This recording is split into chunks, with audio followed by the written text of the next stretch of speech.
Hello everyone, welcome back to my channel ঘরদোর। আমি সুরভি। আজকে আপনাদের সকলকার জন্য আবারও নিয়ে চলে এসেছি একটা নতুন ব্লগ। কেমন আছেন আপনারা সবাই? আজকের দিনটা এতটাই পবিত্র, এতটাই ভালো যে আমরা সকলে ভালো আছি, আর আপনারাও নিশ্চয়ই ভালোই আছেন। সকালের পুজো করা আমার হয়ে গেছে।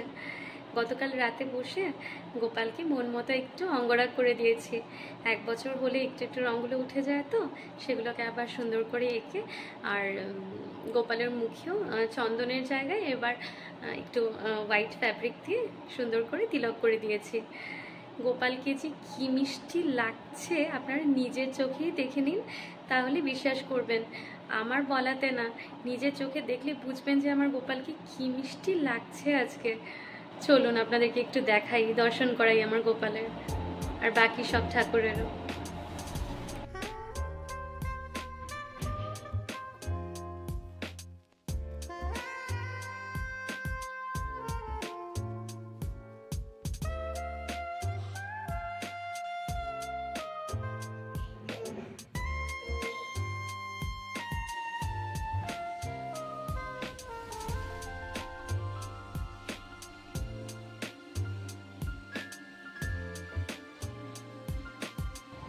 আজকের ব্লগটা আপনাদের সকলের সাথে শেয়ার করতে আমার যে কী আনন্দ হচ্ছে সেটা আমি বলে বোঝাতে পারছি না। আজকের দিনটাই তো এত আনন্দের, এত শুভ, এত পবিত্র। আজকে আমাদের ছোট্ট গোপালের জন্মতিথি, আর আমি জানি আজকে আপনারা সবাই খুব ভালো আছেন, আর আমরাও খুব ভালো আছি। আজকের দিনটার জন্য আমি গোটা একটা বছর ধরে অপেক্ষা করে থাকি। সত্যি গতকাল থেকে আমার মনটা এত আনন্দ লাগছিল, মানে এত আনন্দ হচ্ছে, আমি শুধু প্ল্যান করতে থাকি যে গোপালের জন্মদিন, যেহেতু আমার আসনে গোপাল ঠাকুর রয়েছেন, তো গোপালের জন্মদিনে আমি কিভাবে ওকে খুশি করতে পারি, কী করলে গোপালের জন্মদিনটাকে আরও সুন্দর করে তুলতে পারি, সেটাই আমার ইচ্ছে থাকে। তো গতকাল রাতে থেকেই আমার টেনশন শুরু হয়ে গেছে, কেন কি আজকে তো সোমবার, আর রানাকে বললাম ছুটি নিতে, কিন্তু রানা কোনোভাবেই আজকে ছুটিটা ম্যানেজ করতে পারলো না। তো ও তো সকাল সকালই অফিস বের হয়ে গেছে, আর আমার হয়ে গেছে প্রচণ্ড টেনশন, কেন কি গোপালের জন্য কোনো কিছুই জিনিস কেনাকাটা হয়নি। সকালের পুজোর যা ফুল মানে দরকার ছিল, লাগতো, সেসব আমাদের ছাদে নিজেদের ফুল থেকেই হয়ে গেছে। তবে আজকে রাত 12টার সময় তো গোপালকে অভিষেক করাতে হবে, তো সেই সময়কার পুজোর জন্য ফুল আর বাকি যা কিছু লাগবে সেসবের আয়োজন তো করতে হতো আমাকে। তো যাই হোক, ভীষণ টেনশনে ছিলাম, কিন্তু ওই যে বলে মনে ইচ্ছে থাকলে ঠাকুর ঠিক সব কিছু ম্যানেজ করে দেয়, ঠাকুর নিজের জোগাড়টা নিজেই করে নেন। আর সত্যি আজকে আবারও সেটা প্রমাণ পেলাম আমি। বেদকে নিয়ে বের হয়েছি জানেন তো, কেন কি বেদ তো ছোট, বেদকে আমার সবসময় হাতে ধরে রাখতে হয়। ও তো একা একা মানে দাঁড়াতে পারে না, চট করে ভিড় রাস্তার মধ্যে হয় তো পড়ে ঠরে কি ব্যথা পেতে পারে, তো ওকে সবসময় হাতে ধরে রাখতে হয়। তো ওইভাবেই আমি বেদকে নিয়ে গিয়ে সব কিছু যা যা প্রয়োজন মোটামুটি সব বাজার করে এনেছি, ফুল ফল যা লাগে আমার ঠাকুর পুজোর জন্য, তো মোটামুটি সব করে ফেলেছি। আর এখন বেদকে খাইয়ে দিয়ে ঘুম পাড়িয়ে দিয়েছি। আর আজকে তো আমার সারাদিন উপোস, রাত 12টাতে গোপালের পুজো করেই তারপর উপাস ভাঙবো। তো যাই হোক, এখন বেদ ঘুমানোতে আমি এখন নিশ্চিন্তে গোপালের দোলনা সাজাতে বসেছি, কেন কি বেদ জেগে থাকলে তো সেসব করতে দেয় না, ছোট তো, ওর সব কিছু ধরতে হয়, সব কিছু শিখতে হয়, নতুন নতুন জিনিস শেখার চেষ্টা করছে, জানার চেষ্টা করছে, তো সব কিছুতেই একটা কৌতূহল থাকে। তাই ও মানে জেগে থাকলে তো খুব একটা কাজ করা যায় না, তাই এখনও ঘুমিয়ে পড়াতে আমি বসেছি এখন এই কাজগুলো একটু এগিয়ে রাখতে। এই দেখুন গোপালের দোলনা।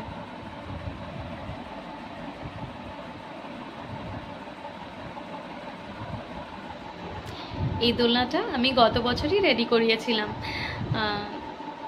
আপনাদের সাথে ট্রান্সফার হওয়ার সময় যখন শিফট করেছি নগাতে, তখন পরিচয় করিয়েছিলাম যে আমাদের ফ্ল্যাটের একজন কাঠের কাজ করেন রাজুদা, তো রাজুদাকে দিয়েই এই দোলনাটা বানিয়ে নিয়েছিলাম আমি। কারণ তার আগে যখনই জন্মাষ্টমী আসতো আমার সব সময় একটা টেনশন ছিল যে গোপালের যোগ্য দোলনা আমি ঠিক বানাতে পারবো কি না, বা হয়তো তেমনভাবে বানিয়ে উঠতে পারিও নি, মন মতো হয়নি।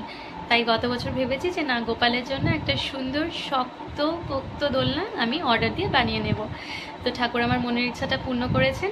তো এই বছর সেই দোলনাটাকে নামিয়েছি, আর এখন মন মতো একটু দেখি সাজাতে পারি কিনা। তো আপনারাও ব্লগটা দেখতে থাকুন, এনজয় করুন। এই দোলনার পেন্টিংটা আমি নিজের হাতে করেছি। আমার খুব শখ ছিল এমন একটা দোলনা হবে গোপালের জন্য, তার মধ্যে আমি নিজের হাতে খুব সুন্দর করে পেন্টিং একটা করব।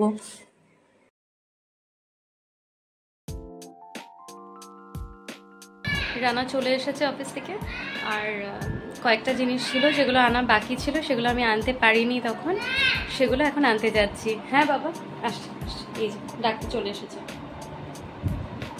ঠিক আছে, এসে আবার কথা হচ্ছে। জিনিসগুলো খুব তাড়াতাড়ি কেনা হয়ে গেছে আমাদের, আর হাতে একটু সময় থাকার জন্য আমরা চলে এসেছি বড় শিব মন্দিরে। আর আপনারা তো জানেন বড় শিব মন্দিরে রাধাকৃষ্ণের মন্দিরও রয়েছে। তো দেখুন এখানে কীর্তন চলছে এখন, গোপালের নামে এখানে একটু প্রদীপ জ্বালাচ্ছি এখন। তবে ফ্যানটা এত জোরে চলাতে প্রদীপ জ্বালাতে খুব অসুবিধে হচ্ছিল আমার।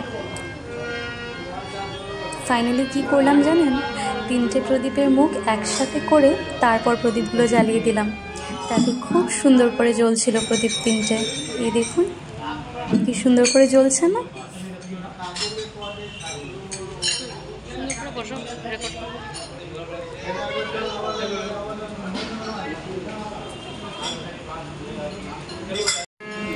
মন্দিরের এক পাশে ওনারা রাধাকৃষ্ণের একটা মূর্তি বসিয়ে কি সুন্দর একটা দোলনা বানিয়েছে দেখুন। আস্তে আস্তে আস্তে আর বেদ এখন রাধাকৃষ্ণকে দোলাচ্ছে। শ্রী গুরু চরণ সরোজ রজ নিজ মন মুকুর সুধারি।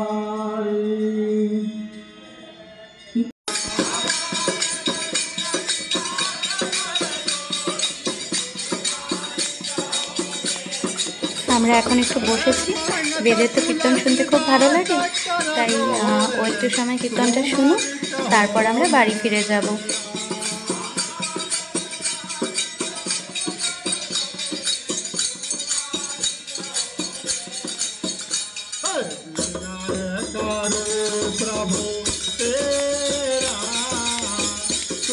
বাড়ি ফিরে এসেই আগে বেদকে খাইয়ে নিয়েছি, আর বেদের পাপারও ডিনার হয়ে গেছে।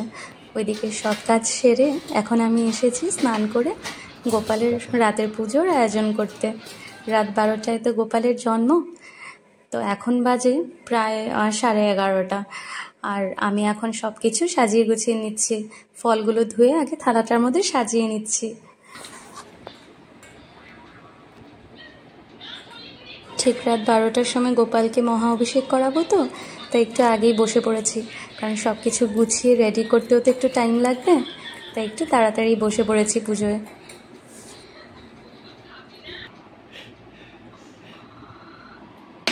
একটু শক্ত না?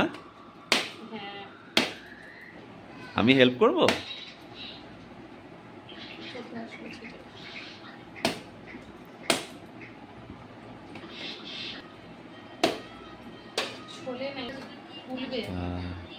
পুজোর জায়গাটা আগেই ভালো করে আমি মুছে নিয়েছিলাম, তবে নারকেলটা ভাঙতে গিয়ে পুরো জায়গাটা আবার নারকেলের গুঁড়ো দিয়ে ভরে গেল, আবার একটু ভালো করে মুছে নিতে হবে।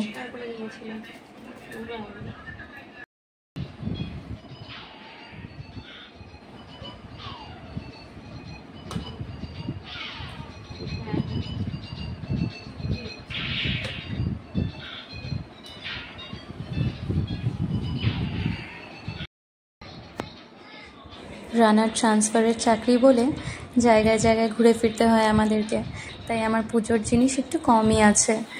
তো হাতে বানিয়ে গোপালকে তো কিছু দিতে পারি না, তাই যতটুকু সম্ভব কিনে এনে জিনিস দিয়ে সাজিয়েই গোপালকে পুজো করার চেষ্টা করি যতটুকু পারি। কোনো দিন যদি এক জায়গায় থাকতে পারি তখন ঠাকুরের জিনিস মন মতো করে নেব, করে তখন সাজিয়ে গুছিয়ে গোপালকে নিজের হাতে জিনিস বানিয়ে দেব, যদি গোপালের ইচ্ছে হয়।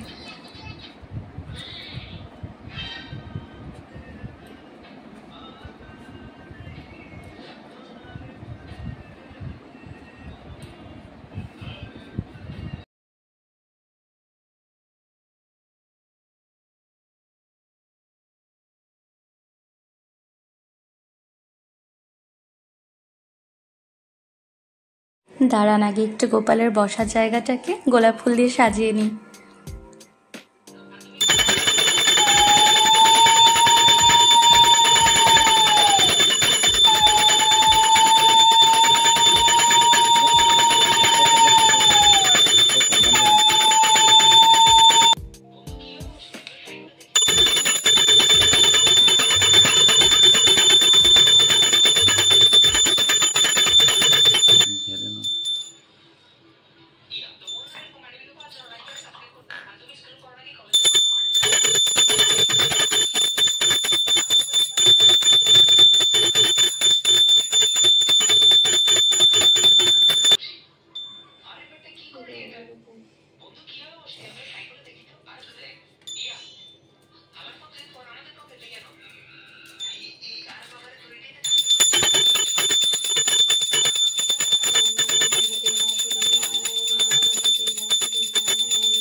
আপনারা নিশ্চয়ই ভাবছেন বেদের খাওয়া দাওয়া হয়ে গেছে আর ও ঘুমিয়ে পড়েছে, তাই তো?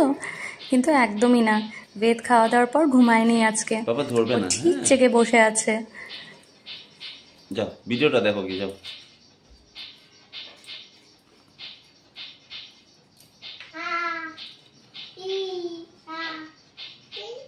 পাপা পাপা ধরে না বাবা। গোপালের অভিষেক আমার কমপ্লিট, আর এখন সুন্দর করে ফুল দিয়ে সাজিয়ে বসিয়েছি। দেখেছেন কি সুন্দর লাগছে? রাতের সাজটা বেশ সুন্দর হয়েছে, তাই না বলুন? এরপর এখন আরতি করব আমরা।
তো গোপালের ইচ্ছে মতো গোপালের জন্মদিনে খুব সুন্দর করে মন মতো করে গোপালের পুজো করতে পেরেছি।